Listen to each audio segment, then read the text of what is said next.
There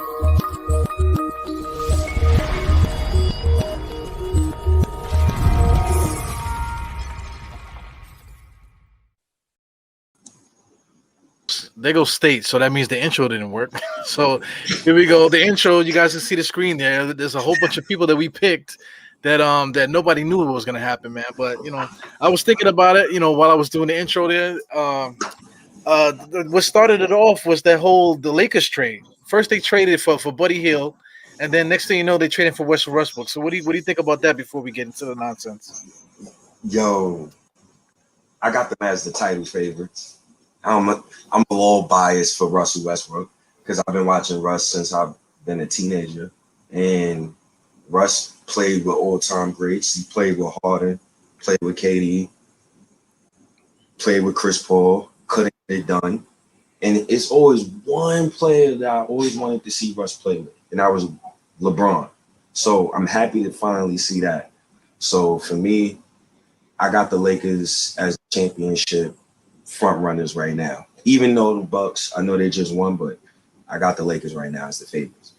So let me throw this at you too, because I'm always throwing you on the bus with these different things here. Well, what if the Knicks traded for Westbrook? Would you be saying the Knicks were like they're gonna come out the East? No, because we don't have a LeBron and we don't have an AD. I get that, but somebody got to shoot. Somebody got to shoot in that team. They'll find shooters.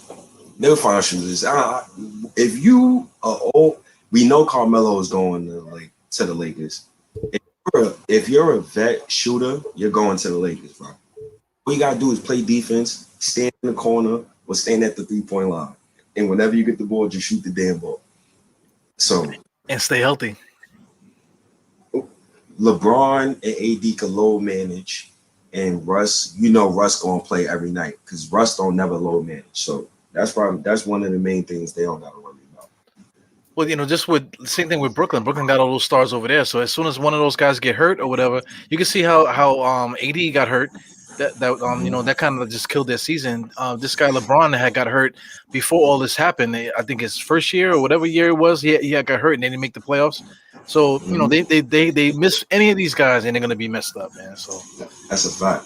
That's what scares me about those all-in trades. But granted though, whatever regret they had before, they got a ring out of it. So it don't even matter. Whatever happened before that trade, it don't even matter. They got a ring. But those type of trades, those all-in trades that you do, you gotta make damn sure your top two options is definitely Hall of Famers. You gotta make sure. You cannot do an all-in trade and your top two options is not really top two options. Nah, because you hampering yourself and you kill your future. So you the Nets, they traded 8 first-round picks, bro. I think 4 pick swaps. That's OD, bro. Just to lose it to the second round. Imagine if that was the Knicks. If that was the Knicks, we would have to move to Seattle, man.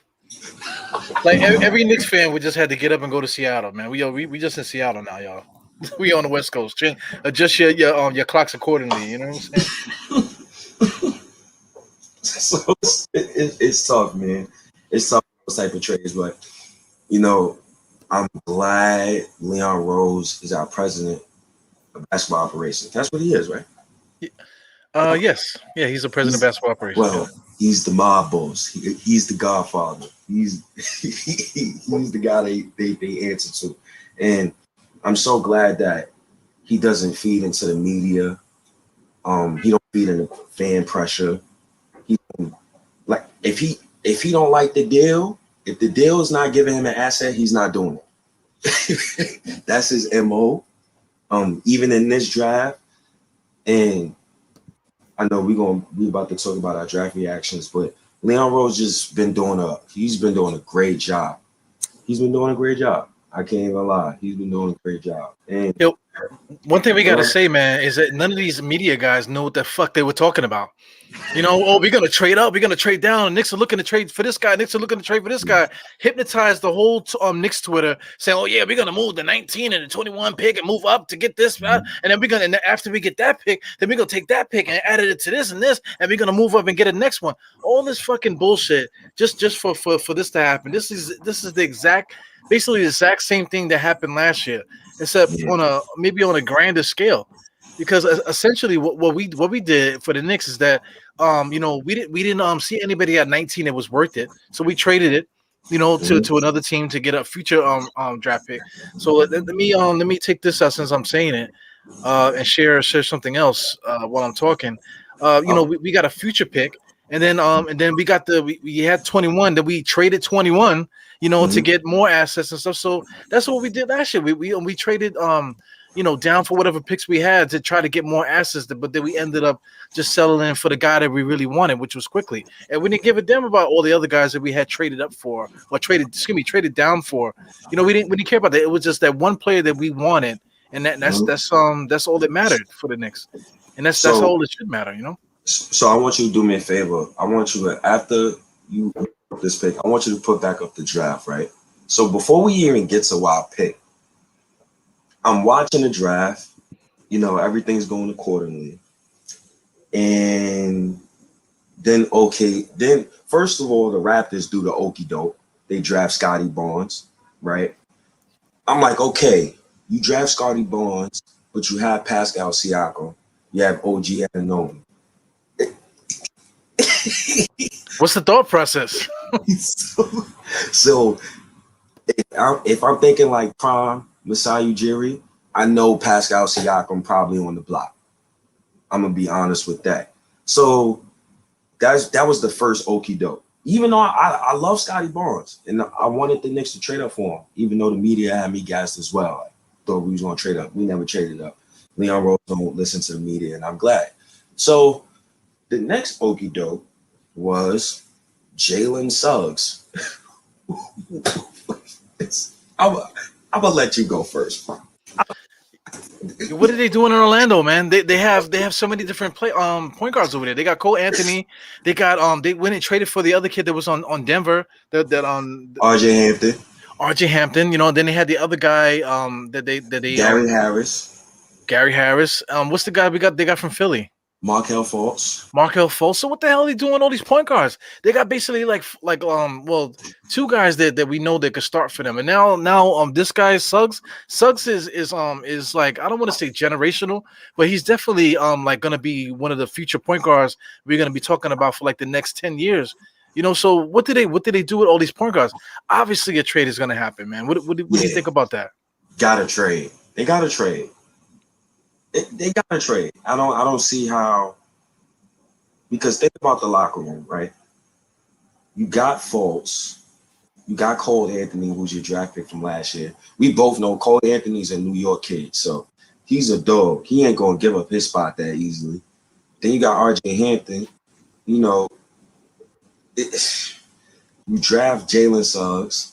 So what's the plan there? I don't know what's the plan there. Like if the Knicks did that, I would have been baffled at them. I would be highly upset with the Knicks if they would have done something like that. Yeah, check what Butterlove is saying. Butterlove is saying that Scotty Barnes is a point guard. If Scotty Barnes is a point guard, then why didn't they just draft Jalen Suggs then, Toronto? I mean, you can't teach height. Scotty Barnes is he a point guard? But I mean, he could play make. I don't know about the point guard stuff, but he can play make. People have told me he's the point guard. I've watched film, and he got playmaking skills. Is he a point guard? That's a great question. I don't know. Is that something that State would look at? Yes, because State is crazy. But average NBA guy, no, he's not doing it. He's looking at Scotty Barnes as a small forward, power forward.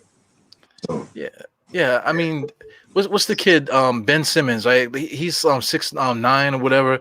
So that started a trend. The NBA is always a copycat league. They always started in trends and stuff. Kate Cunningham is coming into the NBA as a point guard as well. So it seemed like everybody. LeBron now is all of a sudden a point guard. It's just everybody's just copying off each other with the different things. But when it comes down to it, like these guys got to play the natural position. They're kind of messing up the game because guys that are little there's no place for them now. Look what happened to Cooper. Cooper's been was basically the tell the whole the draft right there because he almost went undrafted. I think he went to like 44. 48. Yeah, 48, Mr. Cooper. I So think like he's on Atlanta too. yeah, he's on Atlanta. Okay. So it like diminishes just the value of a short basketball player. You were actually arguing with somebody today about the whole point guard thing, right? On Twitter. I argue with a lot of people. Yeah, I think you guys were talking about Lonzo Ball, and they were arguing with you whether or not he's a point guard or not.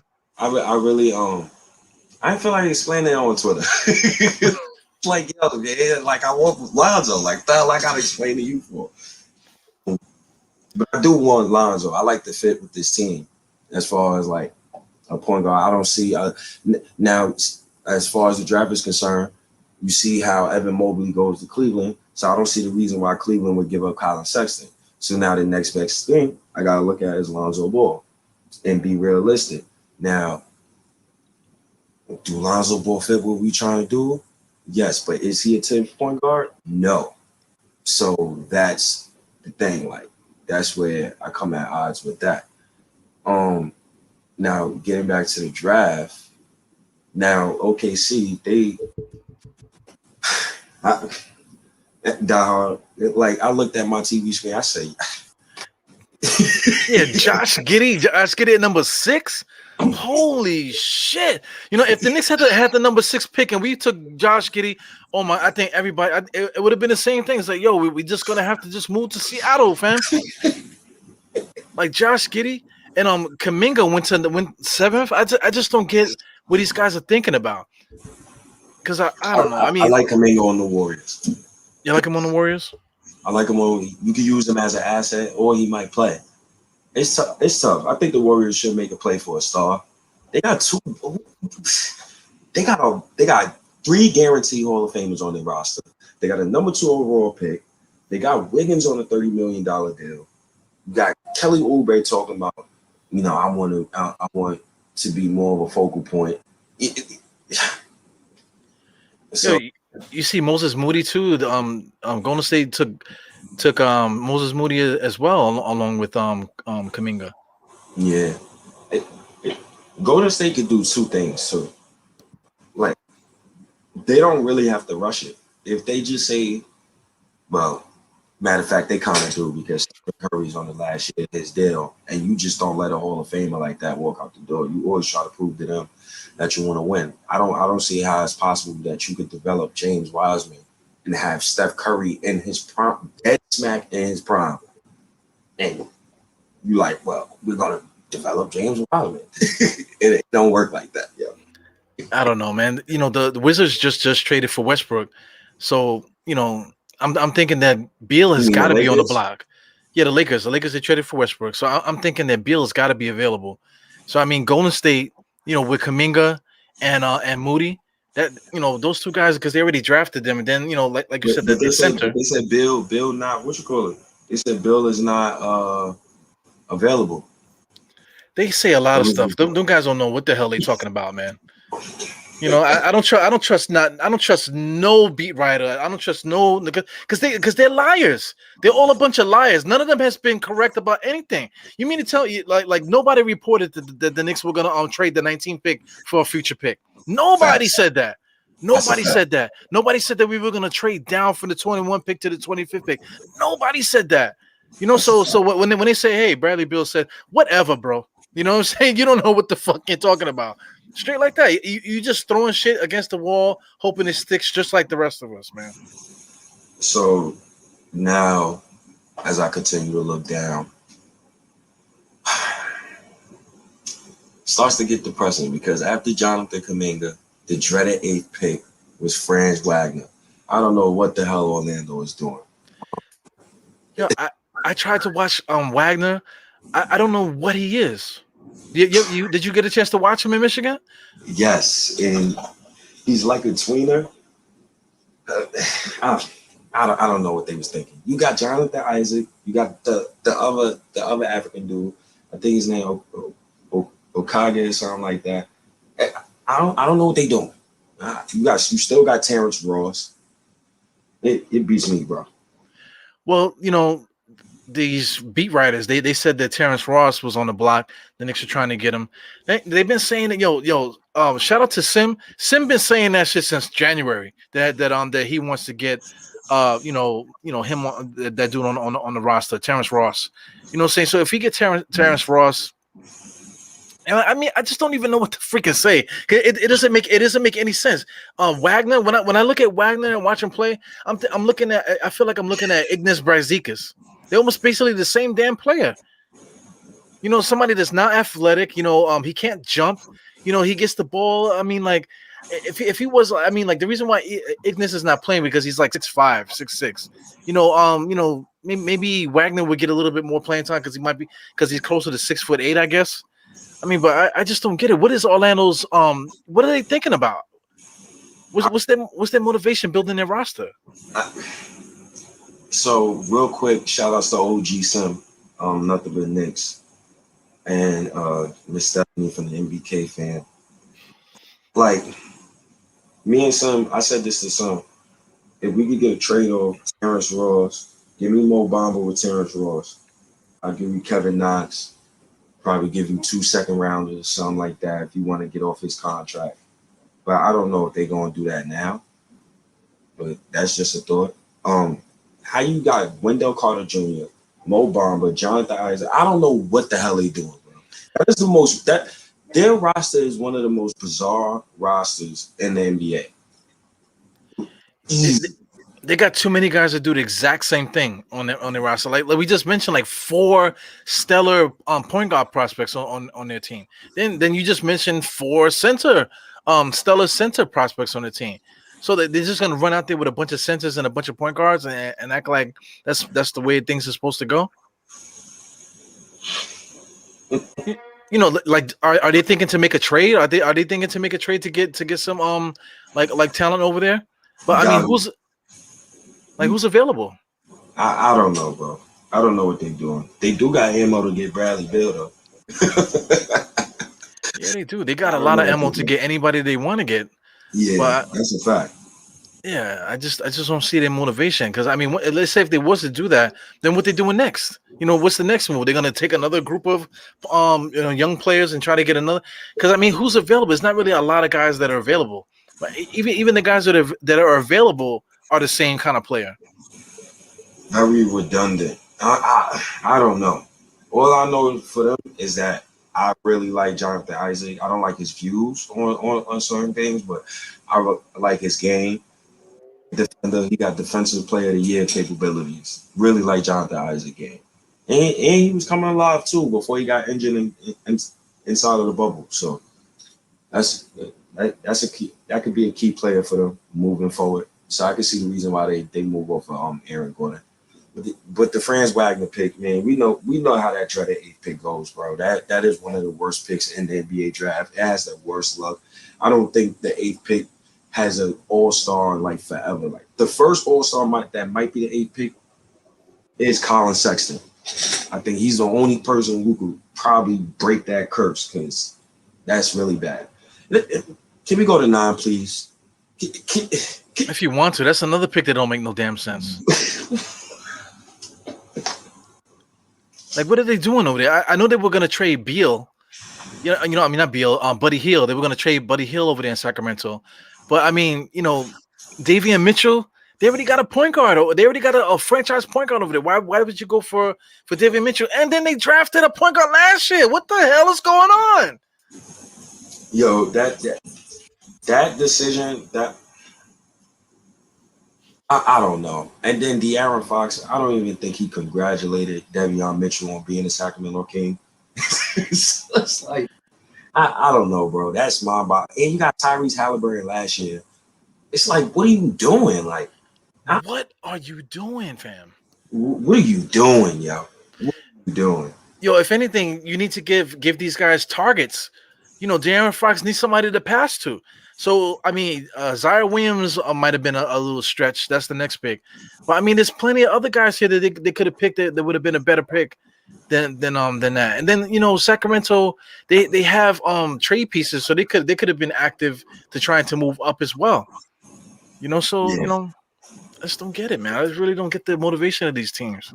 I don't get it either, bro. It's ridiculous to me. So another head scratcher. All right, the Grizzlies taking Zaire Williams. I could see the reasoning behind that. I like that pick for them. I like that pick for them. Book night to Charlotte. That's cool. I like that pick for them. That's cool. San Antonio. What are you doing? Yo, who is Joshua Primo? Yo, I had to Google him. Joshua Primo? My man Primo in the bodega. That's the only. He's selling Lucy's and shit. Lucy's Uptown. Oh my God, what is going on? Come on, man. Come on. He played for Alabama. Holy shit!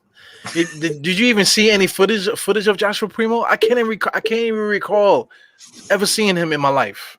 I don't know, man. I don't know. No. Well, shout outs to Butter Love. Yeah, Butter Love is going crazy over there.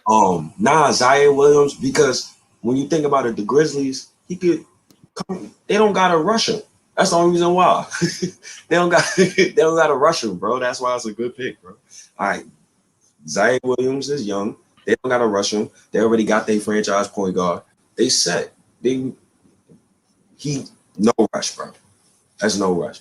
Book night, then I could understand your reasoning why, because they got a bunch of guards. I can understand your reasoning why. So Terry Rozier, damn,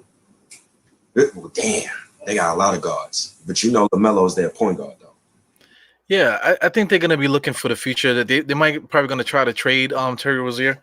Excuse me, they were saying, like, as soon as they made that pick, like, everybody was saying, "Oh, Terry Rozier is going to the Knicks." Especially once we finally get towards our pick, people started talking that. But I mean, I just don't get it. I just don't get what's going on. But I do see how a Boot Night and a Ball could be really good together. A dynamic backcourt for the future. Yeah.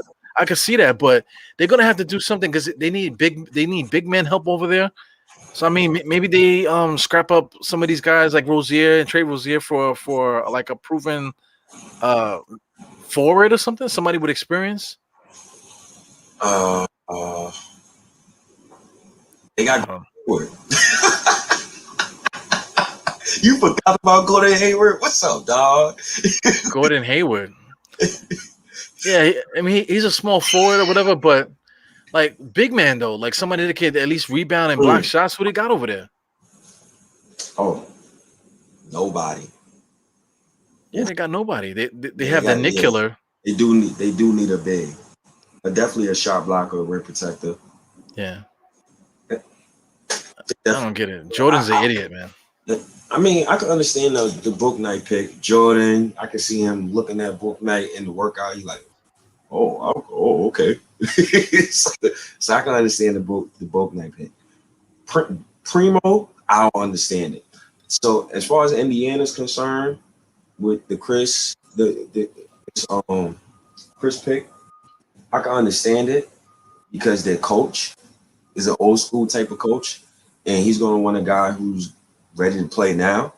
And Indiana got a nice little squad, so why not get that type of guy? He fits what they trying to do. So I can understand why they get him. They're gonna play him out the gate. They go to say, okay, cool. Washington, Corey Kispert. I mean, that's on them. I don't know what to say. Because last year they drafted the other kid that nobody wanted. That I kind of like. So I can't even get his name. What was the guy they drafted last year? Like Corey Kispert. What's the other? Denny? Yeah, Denny. They went and drafted Denny, and then they went and drafted his cousin, Corey Kispert. This the same. They're the same exact player. I guess maybe you could play Denny at the power forward, but we're Nah, I ain't talking gonna lie. I like Rui Hachimura though. Rui Hachimura a lot. I like right, he's gonna be a player for them in the future. Why? Like, give it like 2-3 years, he's gonna be a player for them. bro. They traded Westbrook, and they might trade Bradley Beal. Why the hell did you draft Corey Kispert? You ask oh man, brother. I don't know, man. So I can understand you want shooters around. You want shooters around Bill. So I can understand it. But Bill is a shooter. But Bill gonna have the ball in his hands because Russell Westbrook is not there no more. Oh my God! What a nightmare! What a nightmare! Ain't my team. See, that's why I'm reacting this way because everyone gets so mad that the Knicks didn't do the big splash. But look at the rest of the league. Nobody in the league is doing anything that makes sense. The only people that only team that really did anything that made sense is the Knicks, which is bugged out. But we getting there though. You're about to say the OKC pick. So, yo, now it's crazy. Like, shout out to the chat, yo. This guy Gregory was he was thinking the same thing I was thinking. Unless they put a Bill at point guard, I don't know what the hell they doing, honestly. Because Rui, it depends on what you view Rui Hachimura. Do you view him as a 4 or do you view him as a 3? Me, I would put him at the 4 because I think Denny at the 4 is barbecue chicken. And Thomas Bryant he's not a shot blocker. Yeah, and he's emotional too. He took himself out of a lot of games just because of physical play. But we're not quite there yet. But I mean, I just don't get it. The Washington Wizards, they have it seems like that also that all of a sudden they'll make the playoffs and make a big run. And like teams that we just like don't not even thinking about the next thing you know they're like in the freaking finals and shit. I don't know. See, that's mad funny. So the guy in the chat just said, "Isn't it obvious the Wizards are signing Alfred Payton?" Well, they need a point guard now. What's the dude they have over there? The guy that's on the French national team. Who? Oh man, I forgot, man. He's another freaking bum. I just don't get it. Alfred Payton. Oh God, I'm so glad he's gone. Moving on. I don't even want to waste time on that bump. KC picks Sengun. Okay. Then Memphis and the trade with the Pelicans. Now the Pelicans get Trey Murphy the third. It's okay. I understand. Cool. OKC, you get Trey Man. Wait a second though, man. OKC with the Alperen. You mean to tell me OKC is stockpiling all these picks to get him? To get Alperen, Sagun from some kind of European country you never heard of? That's what they're going for? It's funny because we make jokes now, and then 5-6 years from now, your man Shogun is averaging 20, 10, and 8. It's so crazy. You never know, bro. God bless him, but you can't tell me that you stockpile all these picks and say, hey, we're looking at Alperen Seguin, that's gonna be the guy. That's your motivation. And then shout out to the Pelicans. They went and got Trey Murphy to play behind who? To play behind somebody like 2 forwards that they're gonna max out. Honestly, I would let Brandon Ingram. They might let Lonzo walk. If they let Lonzo walk, I mean it's reports saying that they might go for Kyle Lowry. If I'm Kyle Lowry, it depends. Do Kyle Lowry and Willie Green gotta let whoever their coach is?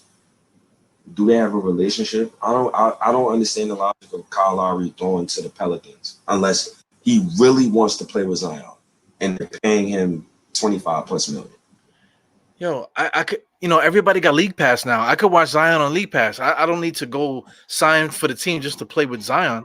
I could play with him on the All-Star game maybe. You know, Lowry at this stage of his career, what is he like 30s?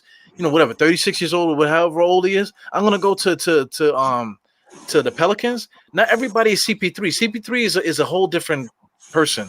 You know, he's like a I don't want to say like an android because he shouldn't be doing the things that he's doing at his age.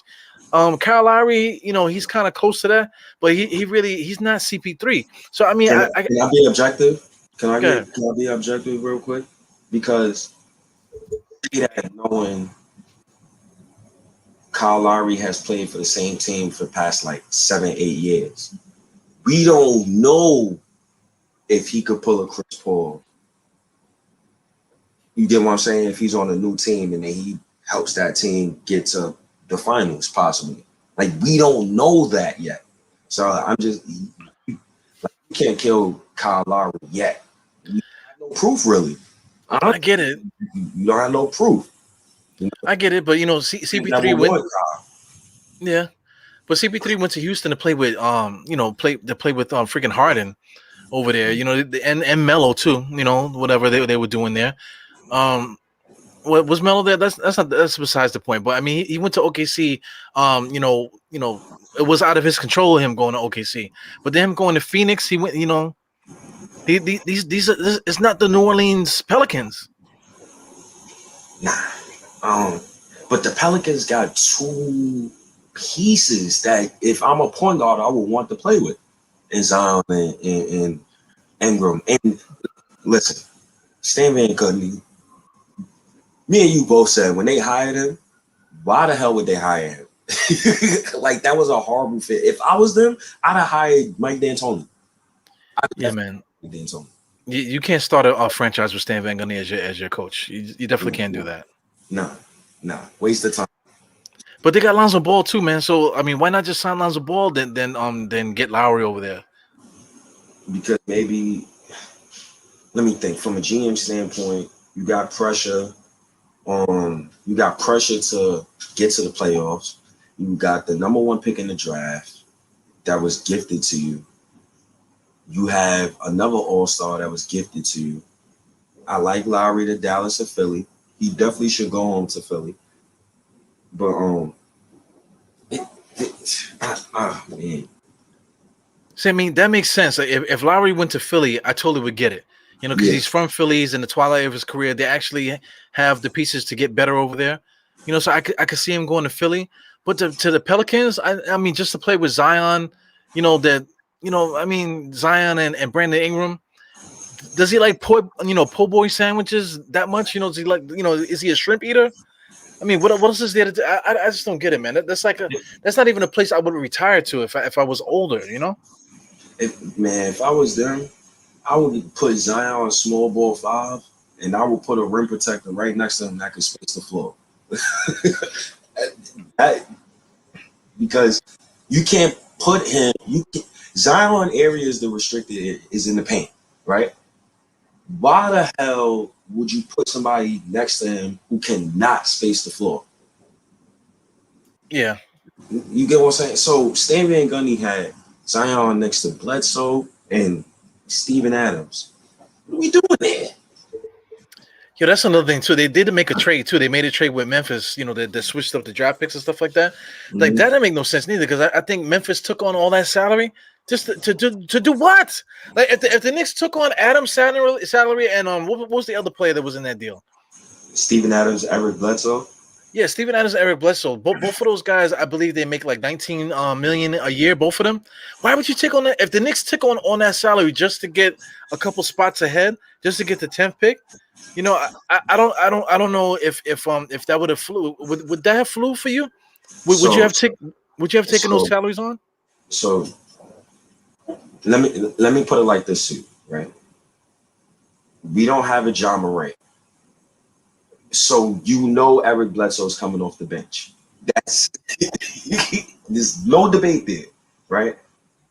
As far as Steven Adams is concerned, Jonas Valanciunas, yes, he was cool. I know Steven Adams can't space the floor, but he'll bring a different type of vibe. Defensive intensity, mentorship, a little older. He's a cool vet. And no free agents is really going to sign with Memphis, honestly. So they gotta realistically build through the draft. So this is why I said the guy that they got, Zaire Williams, was, I mean, why not swing for the fences? You already got your franchise point guard.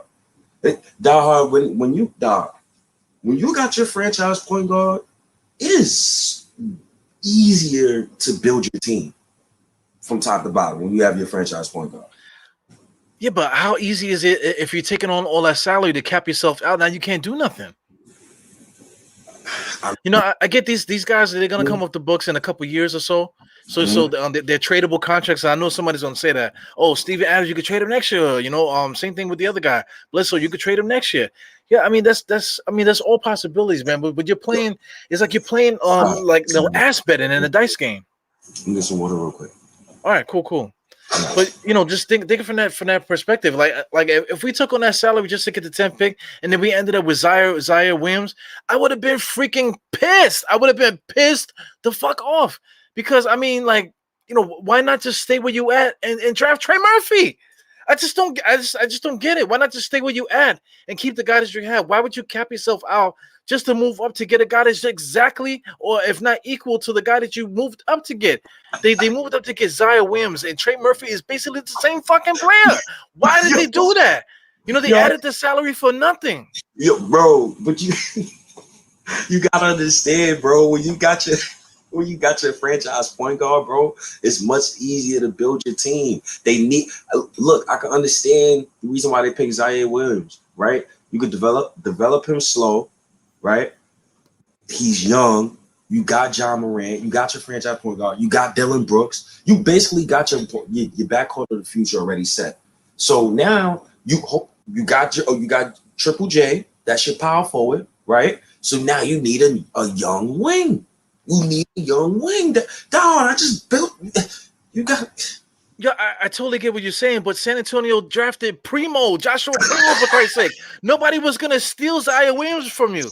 You know, if they didn't trade up to number 10 to get Zaire Williams, like San Antonio was getting Joshua Primo, they were not gonna take Zaire Williams from you.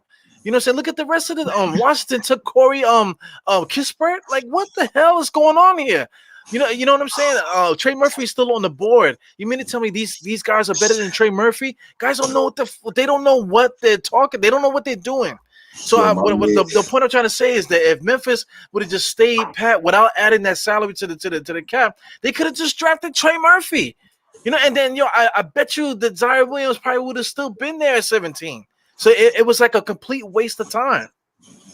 Like, I get it. I get Zaire Williams, you know, you develop him. I get all that. But, I mean, they could have just got him at 17. Why take on all that salary just to still get the same guy you could have got at 17? I just don't get it. Yo, that's funny, yo. Oh, man. I mean, I tried to explain it for the best, bro. Like, that's the best I got, bro. I'm not even going to sit here. Yo. Your sob story. look at Greg Castillo. I'm going off my intel off of mock drafts, and I'm not, let me just read what he said. He said, Diehard, you're going off of intel and mock drafts. The organization got different draft boards and intel. Yeah, they got different draft boards of intel, but look at how the draft went. I'm only going by how the draft went. I'm not going by draft boards. I'm going by how the draft went. The draft went this way. Freaking Memphis picked Trey Murphy. That means that they should have just stayed where they was and just took Trey Murphy. How much better is Zaire Williams to Trey Murphy? Yeah, I don't know, bro. But you're definitely right. I'm not gonna say it and say like, I'm not gonna say it and say you lying. If the Knicks would have did that, I'd have been dumb tight, bro. I ain't even gonna say it and lie to you. Yo, adding meaningless salary. In Bledsoe, you did what? Definitely, most definitely. So, oh man. Now I'm sorry. It's cool. So Trey, man, to OKC, I can understand that pick. You trying to build out your backcourt. You never know what Trey Man could turn into. I can understand that pick. That's logical. We know OKC is going to be a never-ending tank session until they find their next couple of MVPs. Well, you better wish upon a star. But I'm saying we got to reiterate it. They got all these draft picks, and look who they drafted. Look who the guys they drafted. They drafted Alperin, and a couple of draft picks later, they drafted Trey Mann. A lot of these draft boards said, figured that Trey Mann could have went lower, but I kind of like Trey Mann. He got a lot of little things to his offensive game, with the size that he has at like point guard ish kind of thing. But I mean, honestly, I like the get. I kind of like the Giddey pick, but not at the 6th spot. That's just too high for my blood pressure. Oh man, but he could be a player. Don't get me wrong, Giddey could be a player. We never know. I'm not putting it past none of these players. Oh my god. Yeah, I forgot they took Giddey at 6. Holy so 3 draft picks we're talking about now. They got Giddey, Alperin, and Trey Mann. That's what they came up with out of this draft. I mean, the tank is strong, brother. Yeah, it's solid. I guess it's solid. I can't front. These guys more than likely are probably going to be decent NBA players. But I can't really fault them for that. But I mean, as a fan, if I was a fan of that team, I would be so mad because we stockpiled all these picks to get guys that are like, and we didn't even try to move up. So I like Poku. I like Shea. I really like Shea. And they got a couple other pieces. That's all I'm gonna say. They just gonna have to build it from the ground up. When I tell you this, dog. If James Dolan ever allowed 3 MVPs to walk out his building in 1 decade, do you know what the media would say about this man? They really let that sink in real quick. Imagine if James Dolan on his watch allows 3 MVPs to walk out his building. And one of the MVPs that walked out of his building was James Harden. Why did James Harden leave OKC? Man left OKC over $5 million, bro. Because he didn't want to pay luxury tax. After you just came off of a finals trip. Yo, if that happened, we would have to move to Seattle and then drive to Vancouver right after that. We have to go to Vancouver. They would have to put a new franchise in Vancouver just to hold us there. Unbelievable, man.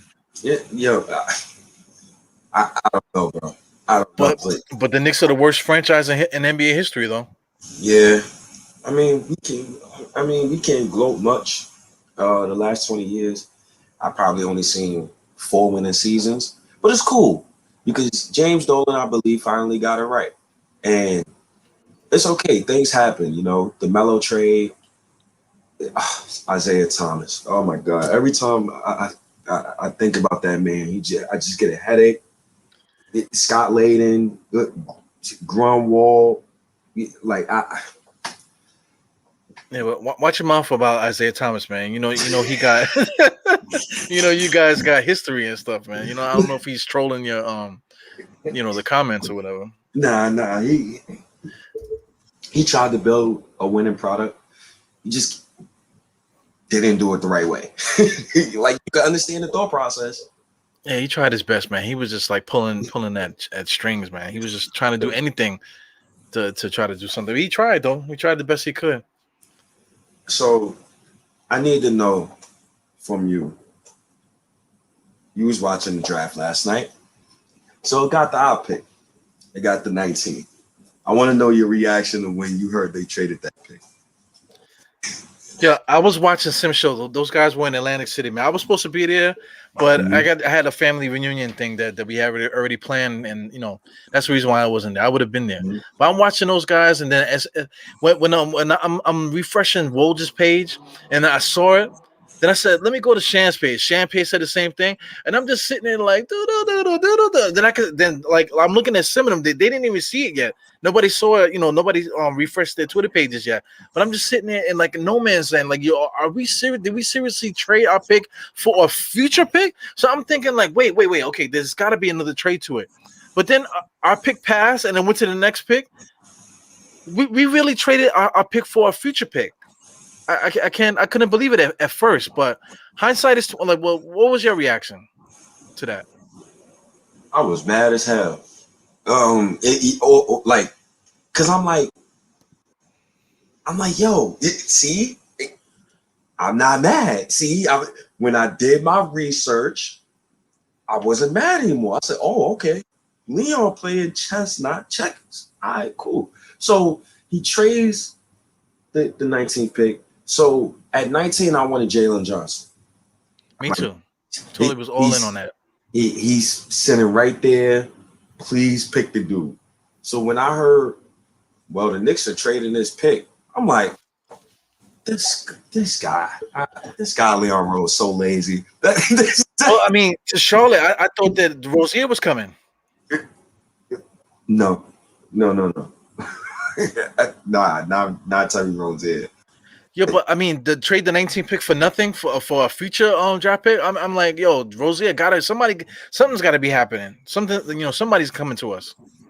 So he trades the 19th overall pick, and that pick is Kai Jones. So Kai Jones is going off to Charlotte. So I'm like, all right, cool. I'm gonna let Leon Rose. I'm gonna let Leon Rose rock. So he does another trade. Well, speak on this though. I mean, they did this trade to save $2.7 million. So, yes. So that means that are we really looking to sign somebody this offseason? Because it went, now I think I have it. I don't have it saved here, but I think the Knicks cap thing now was like $53 million. After this trade, now we have $53 million to spend.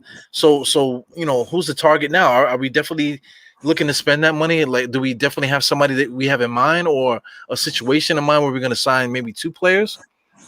Do you think that's in play? I think that definitely is in play, because when you look at the rotation, right? Think about it. We got Quinn Grimes. I know we're about to talk about him, but when you look at the rotation, 6 spots is filled already.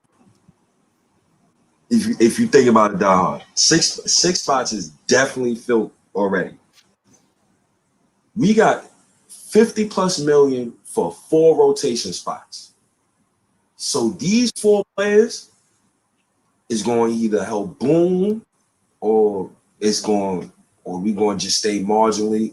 I think we're going to get better regardless, because I believe in our young players. I believe in the staff. I believe in the development of our young guys.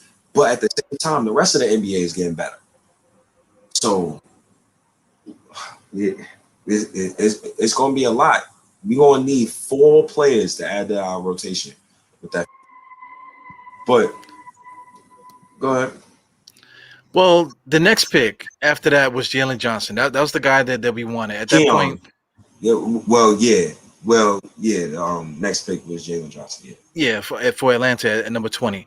So I mean, after that, then we get another Woj bomb that the Knicks were going to trade 21st pick to the Clippers for the number 25th 5th pick and 2024 second rounder. And what was your thoughts on that? I was like, yo, Leon, what the hell are you doing? Like, you getting me agitated. You know what it is? We've been waiting for the draft for so long that we was getting antsy. I was getting antsy because I'm like, yo, Leon, man, what are you doing, man? You looking to sleep at the wheel. I don't know the direction here. You got to make me understand it here. So he gets the 25th pick. Last year, who was our 25th overall pick? Emmanuel Quickly. So I love young boy Quickly. I'm like, all right. I'm gonna step back a little bit because I'm firing off tweets. I'm mad as hell. I'm like, oh man, what are you doing? Like, I don't understand his logic. So they didn't give me Quentin Grimes, aka my man Grimy Grimes. That's what I'm gonna call him.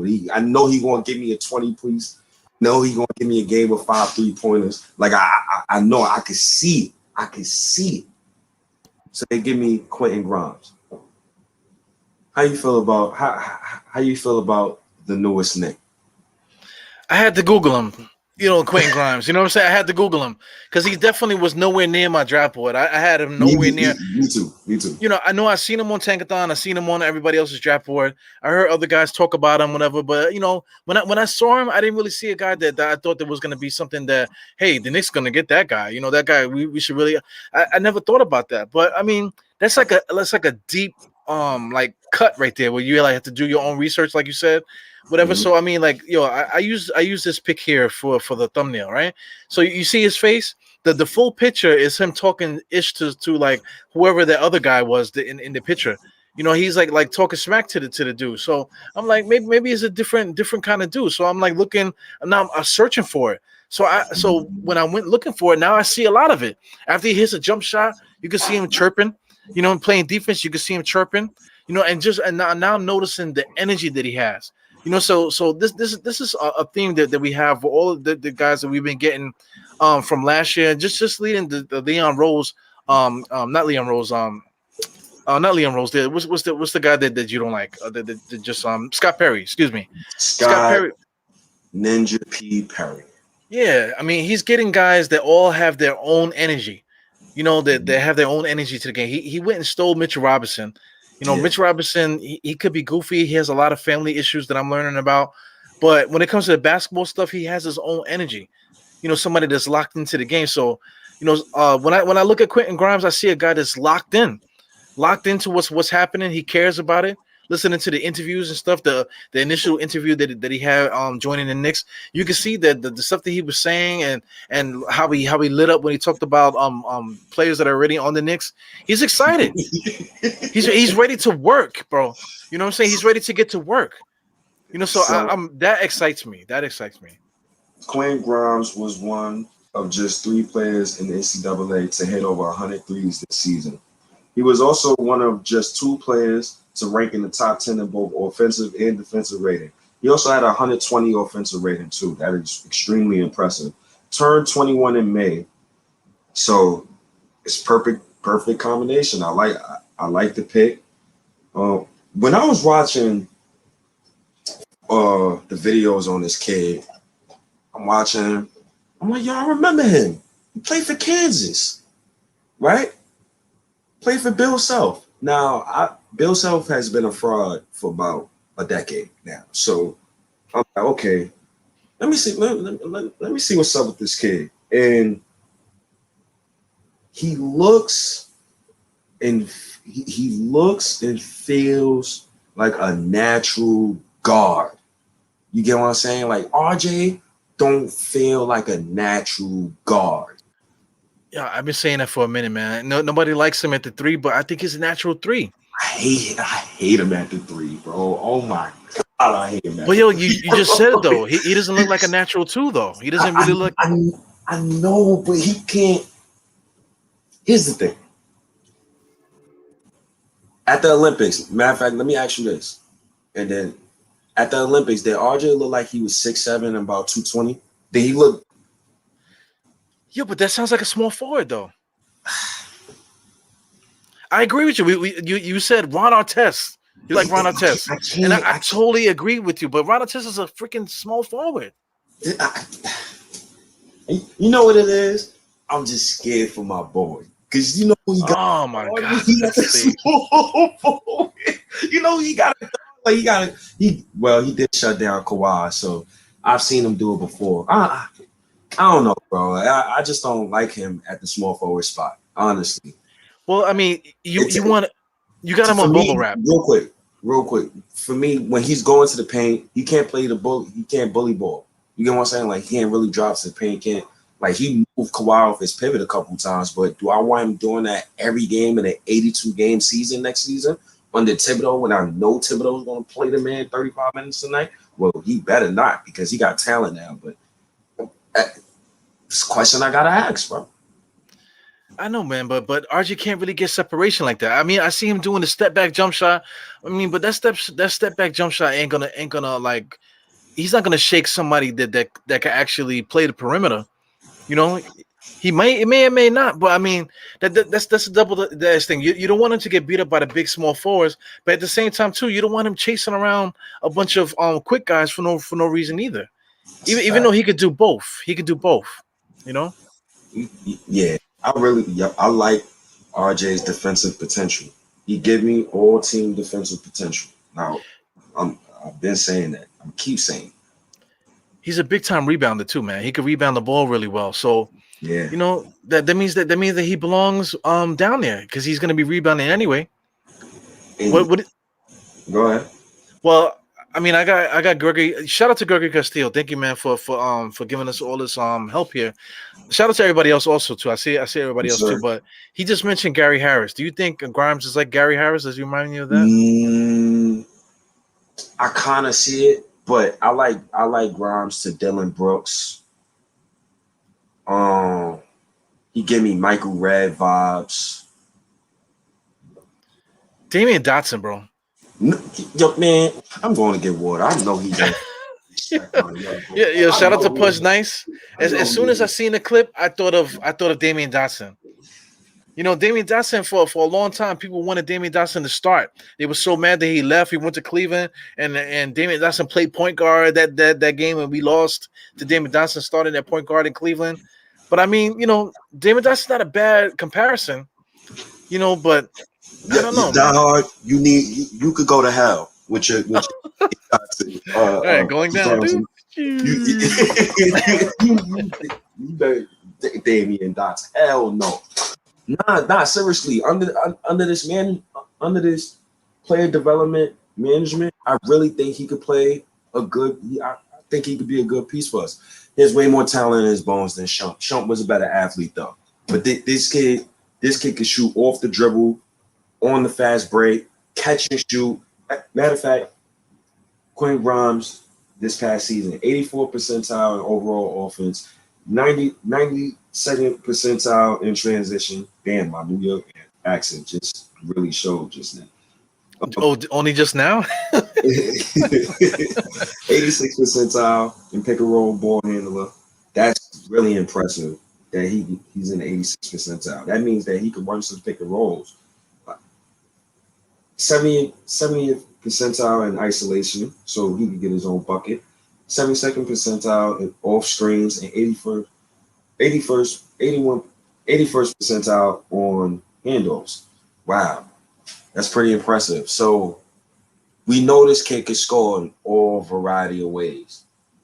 And he could score with the ball in his hands, or he could be off the ball. I got a question for you. So let me just think out the box real quick. You think Tibbs ever crazy enough to put him at point? Who? Thibodeau. No, I'm to put who? Quentin Grimes at point? Mm-hmm. Hell no, man. Why would he put him at point? No, I mean we're gonna get to the guy next, I guess. Down the line in the second round, but I mean he already drafted a guy that he really wants. I'm talking about in like a small ball lineup though, where it's like Grimes, not a small. Damn, I don't know if he would ever put. See, if he would put Randall at the 5, it'd be easier. This is why Thibodeau's annoying, bro. Because I'll never know if he gonna go small. Well, you know, okay. In that case, if you do put Randall at the 5, which would give you a nice little thing there, then you can have Grimes play, you know, defense against a point guard because you'll have Julius Randle playing the point guard, and then Grimes will be doing his thing, getting the shooting, opportunities and stuff. So I guess that could work in like a big lineup, a small ball kind of big lineup, you know. But this is why I said we got to go get it. We need a veteran. We need a wing. He don't have to be a veteran, but we need a wing that's a dog, so we can actually have that lineup out there. Because you will want Grimes, RJ. You need two more wings to protect Randall, because we know Randall's not a rim protector like that, but he did play small ball 5 under Luke Walton a lot. So what do you think about Obi in that situation? Obi could probably fit in there. Because Obi, you hope that that 3-point shot really starts to stick. So Randall and Obi together, with Grimes, RJ. Those are 4 guys, and then add another guy in there just for like defensive purposes, maybe. That could work. The thing with Obi is like he gotta change his body type, bro. He gotta lose some weight, bro. Who's that? Obi Toppin, because last year he looks stiff, like he moved like a robot, like on defense, like rim protect him and Randall. Well, he did have. It's funny because analytics they do have Obi Toppin as a good rim protector, which is so crazy. Like I've rarely seen it, but that's mad crazy that analytics. He's a good rim protector. So I don't know. Yeah, I can see it. He has that potential, but I mean, it's not somebody that I would really want to keep there for long periods of time. I made that comparison a while back with Larry Bird and Mikal to like Julius Randle and Obi. I mean, they're not going to be like Hall of Famers kind of thing, but I mean, just for the simple fact that they both play the same position, and then when it comes down to crunch time, you can put guys together. But it really depends on how Obi develops. If he can take his game to that next plateau, I think he could. But I mean, you're asking a lot from the kid, to put him in those type of situations right now. You ain't asking a lot from him. You asking a lot from Tibbs. That's the guy you need to ask that question to. He want to throw our 24-year-old lottery pick game next season for 15 minutes a game. I'm gonna have an issue with him, bro. I ain't even gonna hold you. I'm already out on Tibbs. I do not like Tibbs, bro. Yeah, I know, remember, but I think we talked about it before. He's our Mark Jackson, so he's gonna set the table for the next person to take over eventually, which probably will be Johnny Bryant more than likely, because I feel like we're grooming him to be the next coach. But we'll see, man. See, he could win a championship in New York, but with his coaching style, how can you win with that, bro? Like, he wants to win his way. You don't want no other way. But he's the coach. You got to win his way. We both listen to what Monty Williams said. What he said before. I learned before. I used to want it to always be my way. Now I learned sometimes you got to listen to your players, which is what he did the opposite during the playoffs. Randall went to him and asked for adjustments, bro. We destroyed Randall. I destroyed Randall, bro. Destroyed him. And the only reason why I could destroy him and attack him because his goddamn coach was just standing there like a tree stump with his arms folded and screaming at the refs instead of screaming out new offensive orders. Oh, man. Get the hell with Tibbs, bro.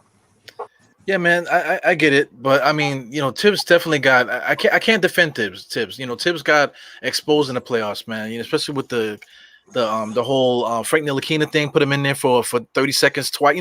He put him in the game 2 times, and he still only played 30 seconds in that game. So I mean, he was exposed. He had Alfred starting, and then he benched him, and then didn't go back to him. I can't defend him at all with that. But at the same time, like you can't just like have like reinvent the whole offense in the playoffs. You know what I'm saying? So like up until this point, the Knicks played a certain way to get there. So I mean, now in the playoffs, you can't just say, okay, let's forget everything we did before, and now let's do a whole new offense. We just really can't. There's not enough time. There's not enough practice time, especially with COVID and all that. There wasn't no really practice time for all of that. Nah, it wasn't. That's the funny part.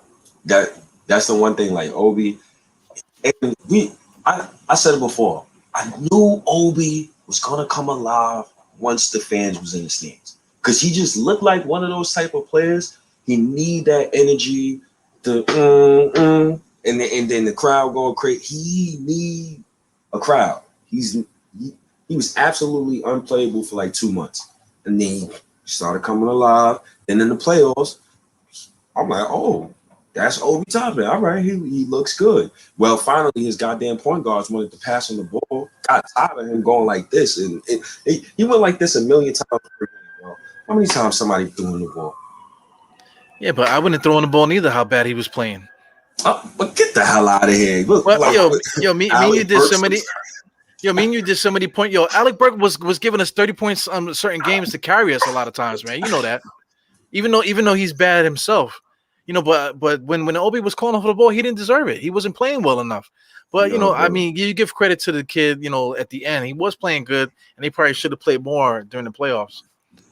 But since we already segued, man, the guys want to hear from you about this Lonzo Ball stuff, man. This is young Simmer.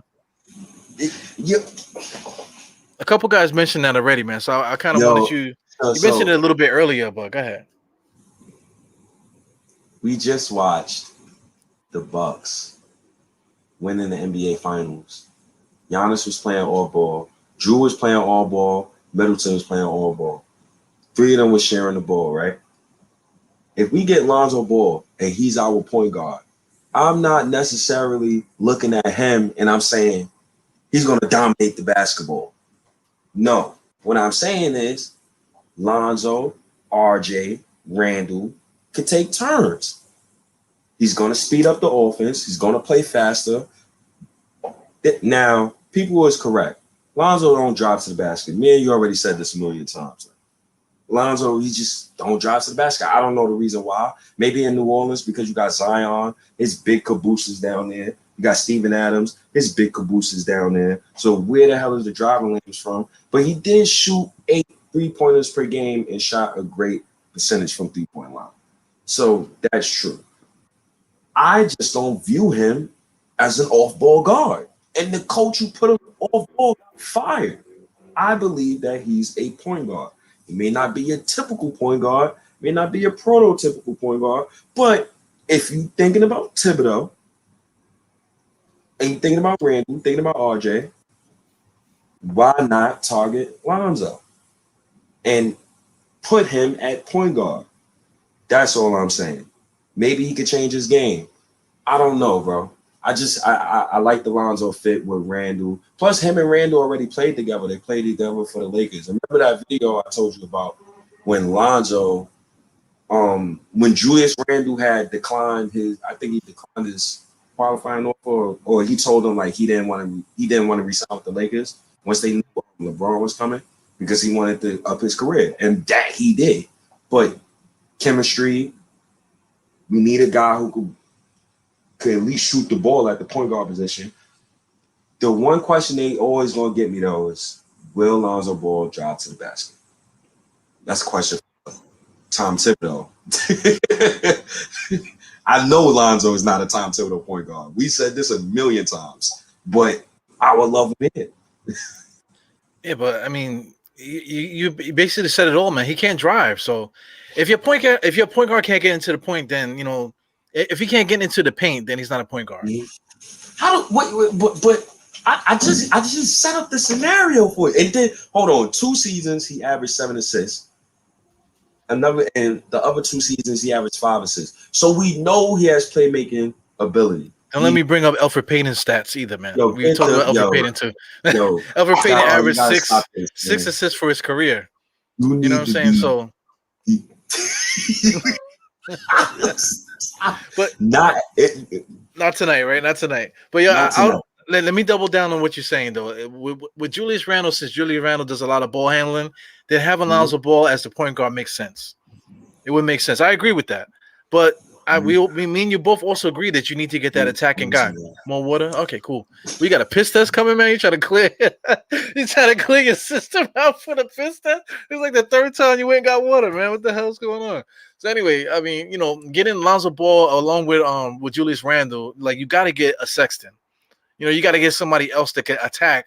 Because I mean, you could put Lonzo Ball at the shooting guard to guard the shooting guard. To guard shooting guards, and just have Sexton to be going head to head against the opposing point guard. But you really technically have Lonzo being the distributor. The guy that's not really looking to do much but pass. Because you got that scoring heavy guard. We talked about that so much, man. So I'm just doubling down on that scenario. I'm not saying that I want Lonzo Ball because I don't want no parts of Lonzo Ball. But if we was to get Lonzo Ball, we would have to get that secondary scorer next to Lonzo because it won't work because Lonzo can't get in the paint. You know what I'm saying? He couldn't get into a paint at a sipping freaking sipping paint thing. You know what I'm saying? It's like crazy. But I just wanted State to touch on that, the whole Lonzo Ball stuff. But I really want to continue going on with this draft stuff, because right after this after getting Grimes, we started we really started to make moves, man. That 20 we went and got the 25th pick, but that led up to a whole bunch of other stuff, man. But I get why you guys were mad. I see all the stuff that's happening on Twitter. I look at the thread, and I try my best not to comment on it, because I don't want that thread to be like attacking me for like the next 7 years, watching you guys argue and stuff. Because before the draft, I did a draft primer. Before the draft, guys were talking about we should have lost, and this, that, and the other. We should have lost, and when this and all this other stuff, because then we I got you. Like we lost, and then like we then we would have had a higher pick, and then we could have used that to trade up, to move up. Man, get out of here with that. You know what I'm saying? And I'm just subjected to that. So I have to see everybody commenting and just like smug remarks and stuff.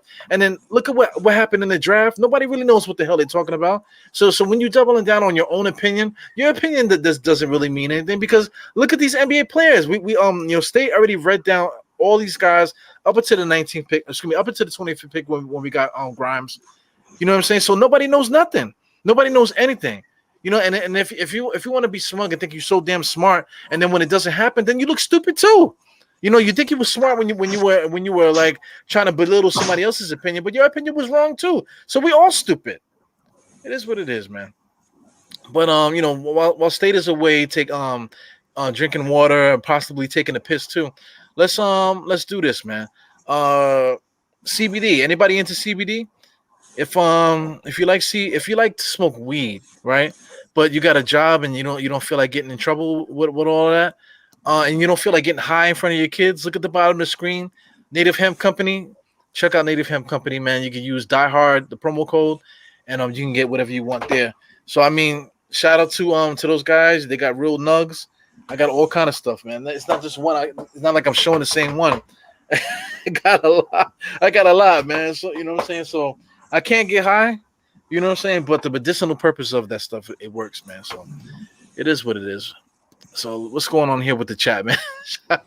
Shout out to everybody. Yeah, we all stupid, man. Shout out to Greg. Greg, you stupid. Greg, what's the matter with you? You know what I'm saying? Eddie C, you stupid. But they go Wi-Fi, you stupid as fuck, man. You know what I'm saying? Shout out to Stephen Fox. I don't know what's going on. Hopefully State washes his hands before he comes back, because I don't want him to infect the stream. But let's see what else is going on here. Let's go back up here. What you guys were saying. Young Simmer. Is this the same Young Simmer from Instagram? Shout out to Young Simmer. If that's the same guy, let me know, man. Because I appreciate everybody that comes up on here. Yeah. Let's I'm gonna move on without State, because I don't know what State's doing right now. But let's do this. This is Yahoo every pick so far. So we talked about Grimes. We'll go down into that second round. So the 32nd pick, we ended up trading that to the Thunder for picks 34 and 36. So at that point, like I said, I was watching Sim Show, and Grillamo, Legion of Knicks podcast. He was going crazy because he's like, "Yo, what are the Knicks doing? We're gonna suck, pause. We're gonna suck forever, But I'm looking at it now. The 32nd pick went to I forgot who it went. Well, let me see where it went to. It went to OKC, right? So yeah, I forgot who it actually went to, but it says here the Knicks had picked Jeremiah Robinson Earl. Jeremiah Robinson Earl was at the bottom of a lot of people's draft boards. A lot of draft boards had said that he wasn't even going to get drafted. But Villanova, he was a good pick or whatever, but he's a power forward. So, I mean, like the Knicks are thinking ahead. They went and trade the 36th pick to get two picks in the second round. So there were still two players that the Knicks had in mind, when it came to the draft. So that's good. We went and got two more assets. Shout out to the 34th pick, the Lithuanian guard Rokas Joku Bentis, whatever, via the Thunder in that trade for the 32nd pick. I had no idea who the hell that guy was. I had to Google him. I had to do a long, deep search for this kid. But I'll stop showing this for a second, just so I can validate the pick. I value this guy's opinion here. David Zenon. David Zenon, you've been seeing him a lot on Knicks Fan TV, but I've been following him for a while, man. He trains everybody, and what I like about the guy is that you can see the love of the game, and he's not arrogant. He's not like a dude that just full of himself or just full of just being around celebrities and stuff like that. Whenever you see this guy, you see him by himself, and then you might see him in a video in the background. You know what I'm saying? That's somebody on the front runner to be like the focal point, the star, whatever. So anyway, shout out to David Zenon, for guys that follow him. He's a really good trainer. I hope some of our guys get a chance to work with him. So anyway, he said the fact that the Knicks got Rokas is mind-boggling awesome. Love that kid. Scouting, elite. So if a guy like that is saying that about this player, I'm totally all in on it. So now the thing about this, like I did a deep cut with him also. He actually just signed like a 4-year deal, if I'm not mistaken. He signed a 4-year deal with whatever team that he plays for in Europe. I believe he plays for a Spanish league. I'm not sure exactly. I don't have it up here, but I mean, the kid is only 20. So you're talking about maybe having him overseas for like another 3 years to get that season in. This kid at 23 years old is going to be a whole different monster. You know what I'm saying? So this is great to have a nice draft and stash guy. And like I said, David Zenon is not a slouch. He's a high level NBA scout. NBA trainer. He started from the bottom. Somebody gave him a chance, and he was able to build up, his own little clientele and stuff like that. But like I said, he's not showboating. He doesn't have his own channel. His Instagram channel is kind of like bland or whatever. He's not about that. He's about training players. So if he's saying this about this kid, that means that he's the real deal. Now, if you look at the video on Rokas, it's nothing really so crazy. It kind of reminds you of the Lucas videos, the Lucas Valatunas videos, but it's a little bit different. He's a little bit more square, a little bit more stronger. Does everything that a typical European guy does, man. Shout out to some of the guys that San Antonio picked up throughout the years with Rokas. Seems like the same type of guy. Dragic comes to mind. So, I mean, that possibly could be something that we do further on down the line to bring in somebody from the stash. When we start spending money, let's say if we start spending money and getting guys to come here, we're going to need these deep cuts like Rokas that could come in here, and that he can come in here and play right away. And while we already capped out, we already got the draft rights to certain guys. Second round pick, we don't have to sign them. We can just keep him in Europe. Let him make us money in Europe. When it's time to come over here, we'll make it happen. So I really like this idea with this kid. So let me I'll pull this off and go back to that Yahoo video that I was looking at. Not video, the website I was looking at before. Shout out to Vacation, man. I love Vacation. I had a really good 5-day vacation in Florida. As you can see, I got sunburn everywhere. My tan line is crazy. But we'll get back to this thing here. 36 pick. 36 pick. Miles McBride. Deuce McBride. Now, when this pick was made, I see you guys talking about Guerrero and stuff like that. When Deuce McBride was picked, everybody was happy because I could argue that we could have drafted Deuce McBride at 19. The 19 pick that we traded to for a future first round pick, the 21st pick that we traded back, and whatever to get Grimes. I could have argued that we could have drafted Miles McBride at the 21st pick, 19 or the 21st pick. And look where we got him at the 36th pick. That was split. That should have been the 32nd pick. That was split into two. What happened, Sim? What happened? You shit yourself? That's what really happened? Nah, hell no. I had the hand in the phone. But okay. Well, listen, I jumped ahead of you, man. I started talking about the next move that the Knicks did, which was that 32nd pick that was traded back for 34 and 36. They ended up being that Lithuanian guard, Rokas, and out of that too, we also got Miles McBride. So just to catch up what I was saying, That that guy David Zenon, that Yeah. scout, not that scout, the trainer, Yep. yeah, you know who he Cool is. guy. Yeah. I know you talking about. He a cool dude. He a cool dude. Super cool. Not no arrogant bone in his body. Nope. Nope. Yeah, He man so he cool. vouched for it for Roker, saying that is basically elite scouting by the Knicks. Mm. You know what I'm saying? So also Yeah. too, I mentioned also that he's going to be a stash guy because he just signed a 4-year contract for his European team. Oh. Okay.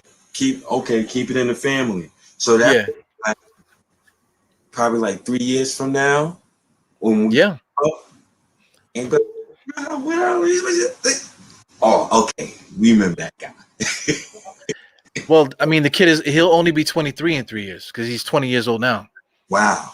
and he's already starting, a high caliber point guard in Europe already. So no telling how good he's going to be in a couple of years. Yep. And that's another great pickup because now that's a draft and stash. So obviously, somewhere down the line, the Knicks is planning for a trade. I think this is like a pre-planned move because they know like a couple years from now they're gonna definitely do a marquee trade, and I could see that. So Well, the point I made that we might actually sign some guys, so we might be mhm. capped out. So now we have a guy overseas that we could pull from to add Yep, to the talent on the roster. Either way, via trade or signing. yep. And eh, the Deuce McBride guy, I didn't know nothing about him either. Like, I'm like, yo, who the hell is this guy? So I did some research, and then I watched this video, and he's like, yo, I'm gonna make those teams pay. And I like those type of guys. And one of his main highlights, he stripped the ball and he dunked on Cade. And I know probably every New Yorker had seen that highlight. But the kid looks good, man. You watch the film, you watch the videos on him, you watch. I like to watch videos when it comes to like drafting players. I like to watch videos about like where they from, who they around, like what's your family background. Like Barrett. Like Barrett just come from a family atmosphere. Kevin Knox, family atmosphere. Pops was a former football player. You know, Frank Ntilikina. Well, I can't speak on him. That's Phil Jackson. Oh, but Miles McBride. These guys. I want a team filled with guys who are disrespected. That's the type of team I want. Randall's been disrespected. RJ's been disrespected. People, the Quentin Grimes pick, a lot of people like, oh man, I ain't want Quentin Grimes. You got the crowd who Sharif Cooper. You had that crowd who didn't want Quentin Grimes. So it's cool. But the Miles McBride pick, a lot of people saying Avery Bradley. One of those type of players. I mean, he did average 1.9 steals. That's the main thing about the kid is his defense. They call him the best hard-nosed defender in the draft. One of them. So I mean, hey, I'm gonna put it like this, dog. If Tibbs like him, I know he gonna play. So, okay. But I mean, you can't talk bad about Tibbs one way that he's not going to do this, but then another guy that he will play the guy. MSG politics is undefeated. We know this. Come on, man. You know how this go. You acting like there's something new. Come on, people talking like, oh man, you quickly, he played. Obi Toppin, he played. Well, duh. They was gonna play regardless. You want to get that? That's not. I don't think that's right, man. Like guys, if they could play, they could play. So I mean, Emmanuel quickly. They traded away Dennis Smith Jr. We Yeah, gave up assets to get Dennis Smith Jr. We traded him away for Derrick Rose because we knew Emmanuel Quickly was the guy. If Emmanuel Quickly wasn't the guy, then we would have traded Quickly instead of Dennis Smith Jr. yeah. I mean, everything happens for a reason, yo. I think we kept the better guy. I really like Quickly. And Miles McBride, I really like this kid, man. I like kids who give a damn about defense. And just got a chip on his shoulder. That's and I like his stats too. Was he a Big 12 player of the year? I'm not sure. That's another guy I didn't really research all that type of stuff. But I just know I remember seeing him play by just like randomly watching the game. He happened to be on TV, and I actually seen him play because he played against Cade. So though that's it. Actually, he almost got dunked on twice. The first one was an almost dunk after a strip, and then the other one was a dunk. After a strip. So I mean, the guy has a lot of heart. That's one thing. That's one thing that you can't teach or develop. You can't teach or develop heart and just personal determination. That's the thing that I can't stand about Frank. I can't stand about Knox. These guys don't have that I'm just here to play. I'm here to bust your ass. That dog in them, yo. Yeah, I'm here to bust your ass. That's what I'm here for. Like Michael Porter Jr. Yeah. When Michael Porter Jr. calls out his coach and says, "Yo, I need the ball more," that's a dog. That's a dog. I mean, Frank and Knox, they ain't got that dog in them. So I mean, it'd be like that. But the stat that I'm looking at, right, for Miles McBride, from his freshman year to his sophomore year, is the 3-point percentage, right? So it went from 30% up to 41%. That's impressive. I mean, the 3-point percentage went from 30% to 41%. The free throw percentage went from 75% basically to 81%. And the field goal percentage went from 40% to 43%. So he definitely got to improve on that area. But for me, the 1.9 steals, bro. The 1.9 steal, you gotta. I like that stat. That stat really stands out to me. That means dude, and he has a 6'9" wingspan as well. But dude is gonna come. He's gonna come to play. He's gonna come to play defense, and hopefully we see him and Quickly coming off the bench together. Yo, you never know. Quickly might even start. I don't know what's gonna happen with all that. But I tell you one thing. Miles McBride, Deuce McBride is another player that gets Frank Ntilikina the fuck up out of here. You want to be honest with you about Frank? All of Frank Ntilikina fans was secretly going like this out the door once we picked. like I love Frank, but he's out the door for me. Like wishing the best of luck. But once we picked Quentin Grimes and once we picked Miles McBride, I was like, oh. And MSG politics is undefeated, and I can understand it. He's not their draft pick. Diehard, he sucks, bro. Okay, if that's what you think, that's you. It's not politics if the guy sucks. So didn't you say the first 5 years that Reggie Bullock averaged 2 points? I didn't say that. That's a fact. But okay, if that's a fact, then how you gonna tell me Frank just sucked? Maybe because he sucked it. Okay, he was trash. Who was his coach? David Fisdale? Come on, yo. What the hell? You can't blame it on the coach, man. If the guy is terrible, he's terrible. You can't listen. You can't. That's my thing. That's my thing. Mm-hmm. We're from New York. You cannot blame somebody else for somebody else's failure. Straight like that. Yo, you from Harlem. Right, you from Harlem, right? You got it, yeah. You're talking about how you gonna put it that way and then ask me to? I can't refute that.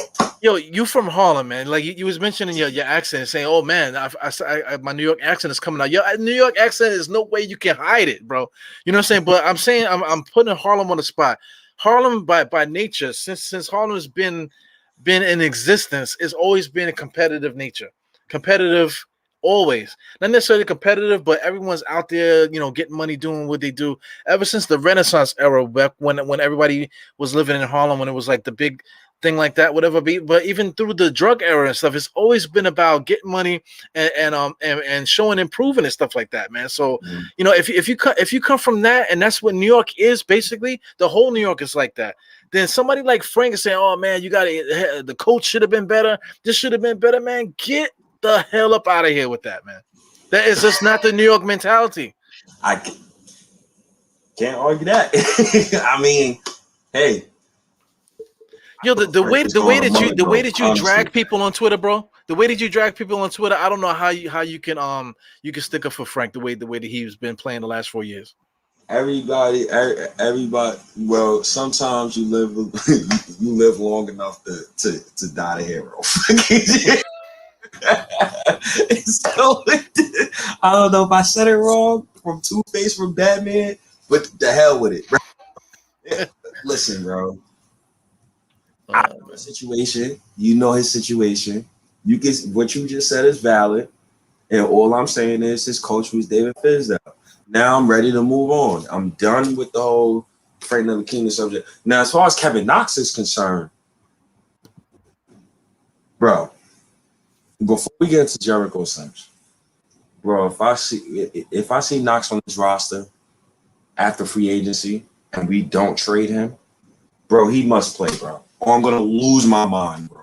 I'm gonna really and not because I don't want to believe that he's that trash that he cannot get a rotation spot next season, yo. I don't even want to believe that about him, yo.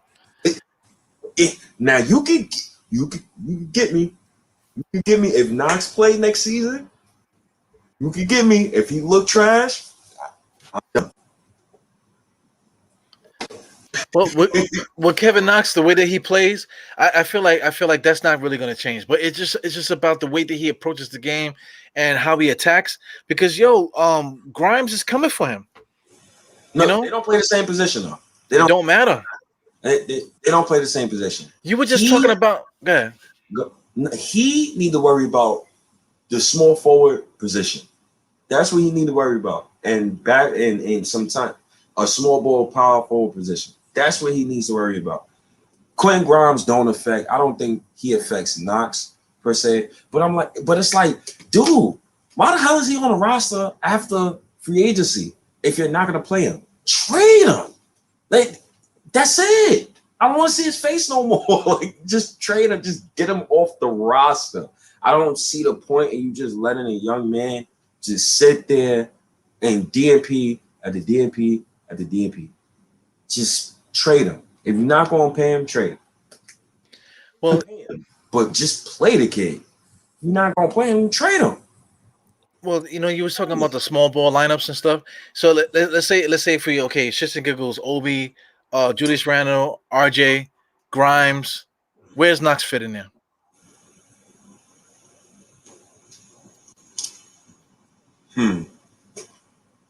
Now, if he could get his goddamn head together, he could play like old man Jeff Green, or he could just be Corey Brewer out there. I don't know, bro. I'm almost at a point where it's like I'm ready to move on from him too. I've been done with the whole Frank Ntilikina thing. It's just the Knox thing.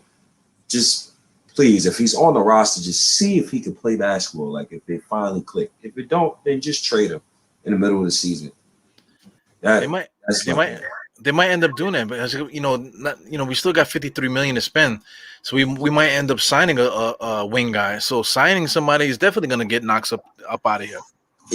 And that's the reason why I want to trade because I'm looking at the cap space that we got, and it's like, well, we got 50 plus million in cap space, and we don't come back with a starting small forward or wing. There's gonna be I'm gonna have an issue with that. So, no, I'm already ready to like ship him out the door. Honestly. Well, what do you think about Jericho Sims and Amir Sims? Those guys. Well, Jericho Sims, this guy, that was the same guy that jumped and hit his head on the rim from a video I seen during the draft combine, and it looked impressive. So I looked at his defensive highlights on YouTube. It's on YouTube. That looked impressive. He looks like another mini Mitch out there. But I'm curious as to it. For me, it just comes down to offense, bro. For me, I didn't see enough jump shooting, so another mini Mitch.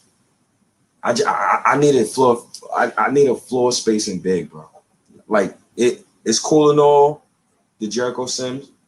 I think situational. I'm not even gonna say he's gonna be in the rotation. If he's in the rotation, I'll be damned. But good pickup, yeah. You never know what can happen with him. I see G League for him. Word up. I see G League definitely, man. But at the bottom of the league, because I totally was not thinking of Jericho Sims.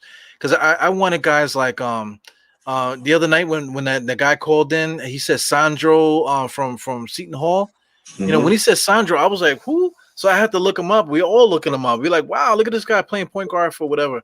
But you know, Charles Bassey is another guy. What's another guy that we wanted here at the end? Of course, Cooper. But somebody else went a little higher at the center spot. I can't find the guy right now. But I mean at the end. Garza. Garza went to Detroit at 52. That's the guy that everybody wanted towards the end of the draft because that's the guy that can shoot the three. That would be nice behind Mitch. You know, that would have been really good. His name is Luka Garza from Iowa. And he would have been dope as a backup center. But down at the bottom of the draft, you're looking for talent really. And Jericho Sims, you know, with the he didn't just hit his head. The dude almost broke his teeth. You know, he hit like his lower lip on the rim. That's how high he was in the air, man. So yeah, man, we definitely got talent there. So you know, we see what we can do. Double downing on something that we already can do well.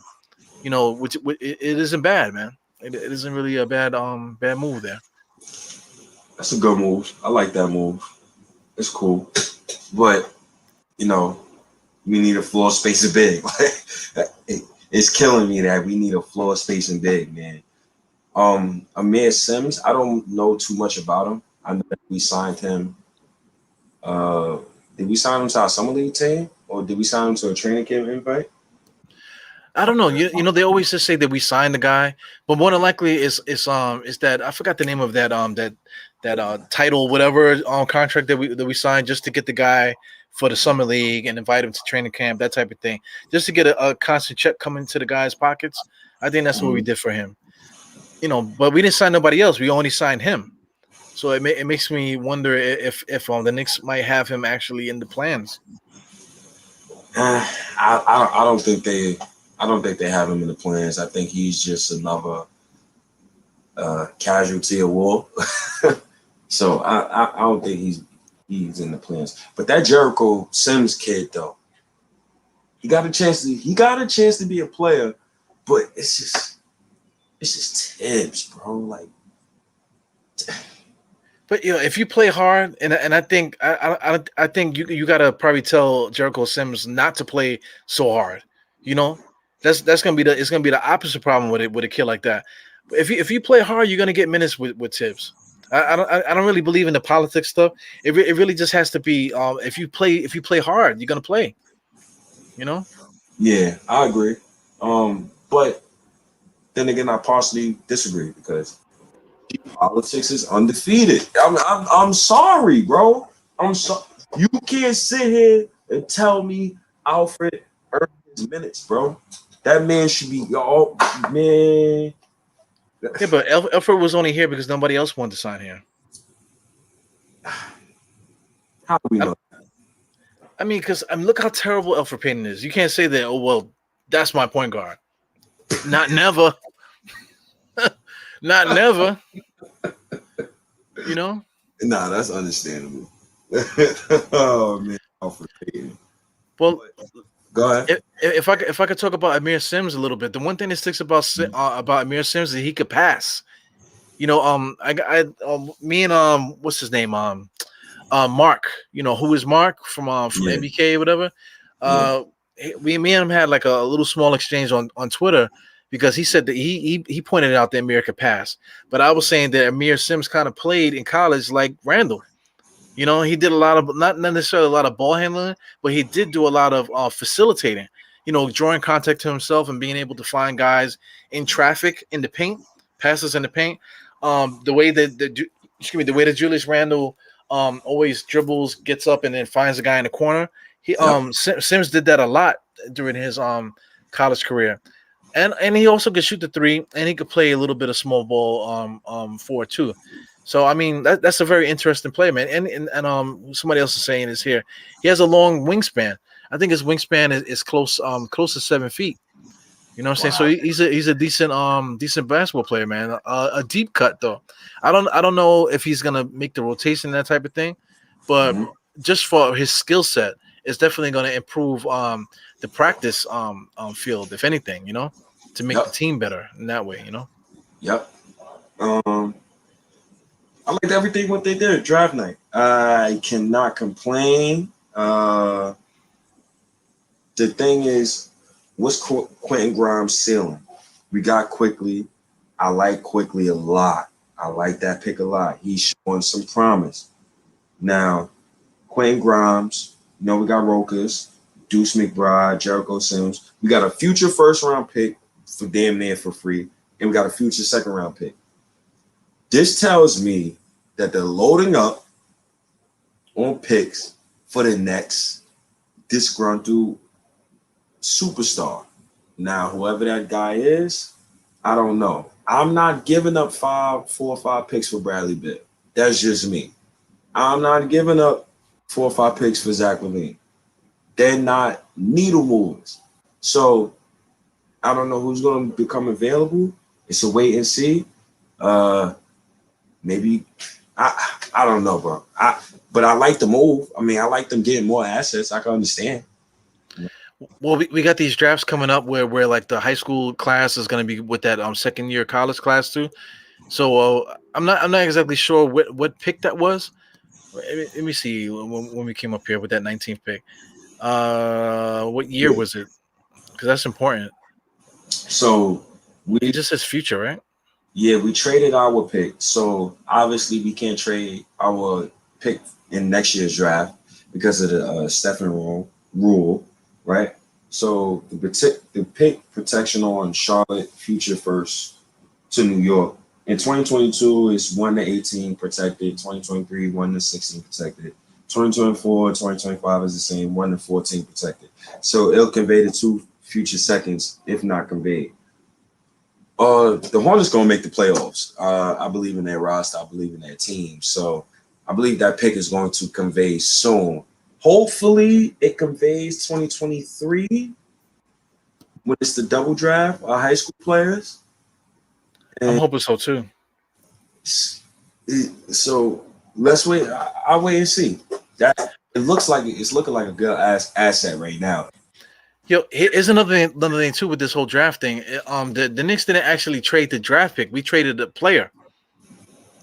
You know what I'm saying? So Yeah. that changes everything too. That isn't that whole rule where we can't trade back-to-back picks doesn't apply because the pick was actually the player. It was actually like a player that was picked.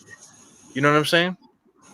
Yeah, but I don't think they could trade their 2022 pick from making this trade. I don't think they 2022. But that's what I'm trying to say. I'm thinking that they made it like the Knicks drafted Kai Jones and then traded Kai Jones for a future first round pick. Oh nah. I wish, but nah, they can't do it like that. That's some mob stuff right there. But I'm saying I think that's exactly what they did. They it says the Knicks drafted. Let me put it back up there. It says the Knicks drafted Texas Kai Jones for Charlotte, as the trade won't become official until after the draft. So that's exactly the case.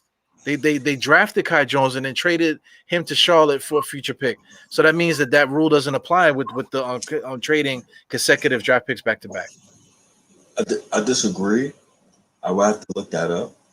It says it right there, though. It says the Knicks traded Kai Jones for Charlotte. So that means that we can still trade our pick from next year in next year's draft. I don't believe that's possible. I gotta look that up, bro. I'm sorry. I don't think that's possible. That's mad gimmicky if they could do that. That's different. That's a loophole, cheat code type stuff right there. I mean, that's nothing new. They've done that on plenty of times. Where a player gets drafted, and guess what? You're going to another team. Right. What comes to my head right now is Marbury for Ray Allen. Marbury got drafted to the Bucks, and then they traded him, to whatever team he was. He eventually Minnesota. Mm-hmm. You know what I'm saying? They've done that plenty of times throughout the history of the draft. So, I mean. Ian Bagley, he's the one that's reporting this stuff. So that's the source that they're connecting the thing to. Nah, that's cool.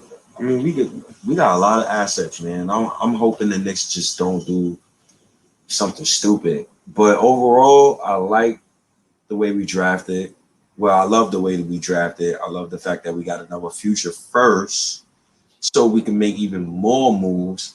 Now, Monday, Oh man. it's free agency. Um, I just got one request, just from me to the Knicks. I got one. Please get me a starting point guard. like I cannot take another year of not having a starting point guard. I don't. I don't want none of the vets. I don't want an old point guard. But if they settle for an older point guard like Kyle Lowry and they overpay, all right, cool. I can understand. I just have to hold it down and understand that. But listen, you got 50 million in cap space and you don't bring back Lonzo or somebody, like really? I don't just Like yeah, I already said I'm not a fan of Lonzo because I think you need an attacking point guard. We talked about Sexton and that type of thing too to be, whatever, however that could work. But we drafted a lot of guards. We got a lot of guards, within the fold now. You want to talk about quickly? We just got McBride, who I think McBride might play right away. Then we got Grimes. We spent a lot of money on basically backup talent and possibly rotation guys, man. So that $53 million might actually be going to that wing that we never drafted because we didn't really draft a real wing. So maybe that money that we got is going to go to that. And like you said, we need that jump shooting big. We didn't draft it, so maybe that's something that we're going to spend money on. And so now I'm searching through Twitter. No, this is the last thing, and now I guess we can get out of here because I'm mad exhausted. But De'Aaron Fox,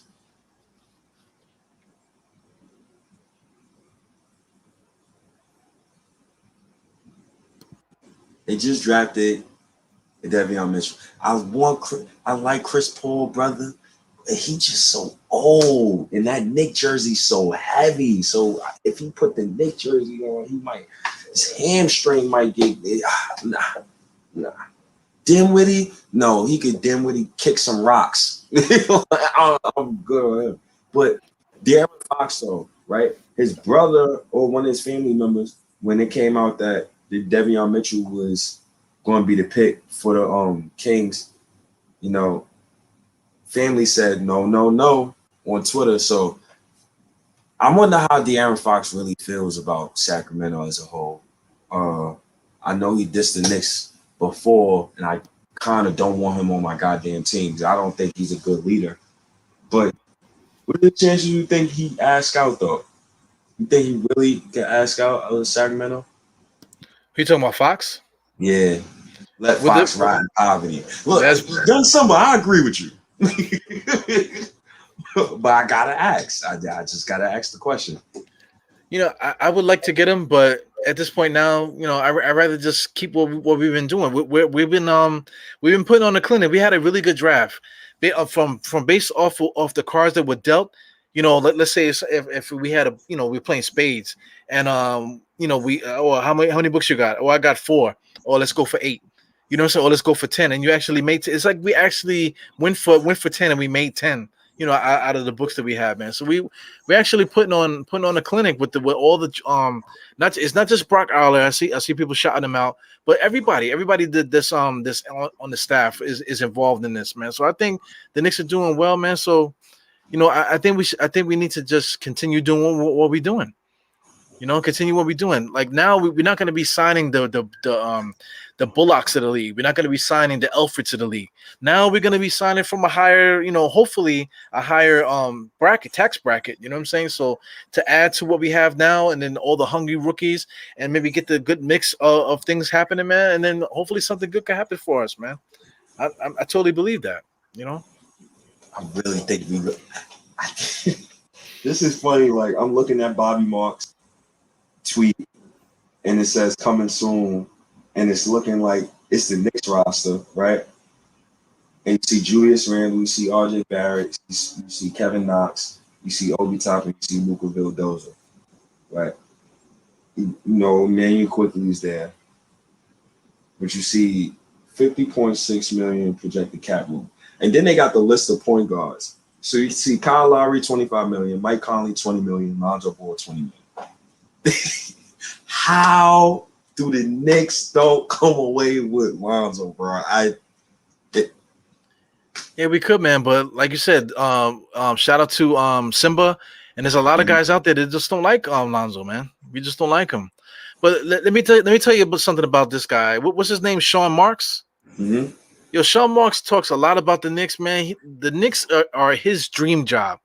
You know what I'm saying? He talks so much about that clickbait thing that you're reading. He wants to be the GM of the Knicks so bad. You know what I'm saying? That's why he put that there, just to entice us, to get us to talk about it. You know, I'm not gonna say it, but I'm close to saying it. But Sean Marks needs to mind his own damn business, man. You know what I'm saying? I don't know. I don't want to disrespect the dude like that, but I mean, just mind your damn business, bro. You know what I'm saying? Like all the stuff that the Knicks have done up to this point, nobody predicted it.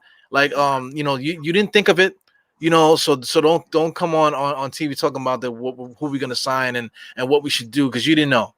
You didn't know either, So that's how I feel about those guys in general. Man, Spencer Dinwiddie, he over here sharing the tweet. Man, brother, if he shared that tweet, if he gonna take $13 million a year, you better get the hell out my Nick face, man. No, bro. Yeah, I'm not a fan of none of those guys, man. I'd rather listen to you. That's why we here. I'd rather listen to you talk, man. I love your takes. I love your energy. I love how you're able to contradict yourself a lot, man. I love talking to you. I'd rather talk to you, man, than listen to some of these guys that put stuff out. Yeah, man. Gotta be objective sometimes. The only time I got a chance to be objective is when I record or I'm on live stream. On Twitter, other places, I can't be objective. It's quiet. It's either what I want to say, or how I want to say it, and when I feel like saying it. Yeah, you're a beast on Twitter, man. Definitely. Well, it is 11:22. Mm-hmm. I'm ready to go home, brother. I'm tired. I hear you. You see who I got on the screen there? Native hemp.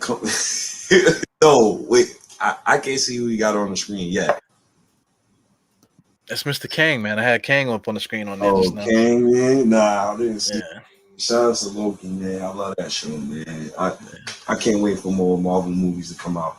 But Monday, hope the Knicks is ready. I hope Leon Rose come out guns blazing, get us a goddamn point guard, and let's get the show on the road, man. You know where to find us, man. Apple Stitcher. I done said it so many times, bro. Yeah, people can see a little bit better than I'm actually remembering where you can find it. Well, you got to at this point now, we put out so many damn podcasts that all you got to do is just click just type in state of the New York Knicks or Diehard Knicks podcast to see everything that we do. To this day, as long as we've been doing this podcast, people still come and say, "Hey, man, could you send me a link to your podcast?" Blah, blah, blah. Like, man, get the fuck up out of here now. Man. Get out of here now, okay? We've been doing it long enough already, man. I know you've seen us on your favorite podcast already, so cut it out already. Yeah, man, that's who we are. You know who we are. Yeah. One thing I would like to say too, man, if I could talk my shit, because this podcast is halfway sponsored by Michelob Ultra. But if I could say that we got to be your favorite podcaster, man, because a lot of people, every time I come to look to see what people are saying about certain things, I hear them saying stuff that we say. You know what I'm saying? So or citing or sources say, man, that State said that, or freaking Sim said that, or freaking nothing but Knicks or whatever. You know what I'm saying? So it is what it is. If I could talk my shit, man. I freaking love the podcast. You know what I'm saying? I don't really, I got all this bells and whistles and stuff. State loves the podcast. Look at what State's doing right now, man. Yeah, man. I'm You know what I'm tired. saying? Dog, I'm tired. I should have been home, but it doesn't matter. When it comes to the Knicks, man, it don't matter. Exactly, man. We are the real deal, man. You know what I'm saying? So it is what it is. I already showed you where you can find State. You always can find State here on the Diehard State podcast, along with other people too, man. I'm gonna try to keep it busy. I'm like I said, I'm on vacation. I got the suntan. You can see the tan line there looking crazy. You know what I'm saying? But we're gonna keep putting out content. Like I said, look out for that. The trade deadline. Not trade deadline. The off season stuff, man. We're gonna go crazy, bro. Yo, yeah, Monday. I see you. I see you on Monday, brother. Yeah, no doubt. All right, State, man. State is doing overtime here. Yo, I'm out of here, man. I appreciate y'all, man. Shout outs to you, Doc. Peace, my brother. So anyway, 4 fingers to the forehead, tucking the thumb salute. See you guys on the next one. Shout out to a couple guys here I want to say. My man Jarrell, get out there and check out Jarrell's podcast. It's bars and yo, I gotta get it right, man. If you could post it real quick, I'll post it up there for you. But find Jarrell's podcast. It's dope. I'm waiting. You got to type it in. Type it in the comments, Jarrell. Type it in the comments, Jarrell, so I can share it for everybody. So anyway, I represent the Knicks fan base. I represent State. I represent myself. I represent nothing but Knicks. All pure Knicks content and whatever. Bars and shots. There you go. Bars and shots. You can find it on YouTube, and you can also find it on all those audio podcasts too, man. Great conversations over there. I'm not gonna promote nobody if they're whack. Jarrell is an ill dude, and the guys that he works with are really ill too, man. So shout out to them. Shout out to Joe Madden. I haven't seen Joe Madden on my screen in a while, but shout out to Joe Madden, beautiful daughter there, Knicks uniform. Yeah, shout out to everybody, man. Boost Mobile, New Yorker's been here for like crazy. Matos is giving the thumbs up always, man. Shout out to everyone. Young Simmer, everybody, man. Thank you for tuning in to Knicks podcast, Knicks Nation. See you guys very soon. Peace.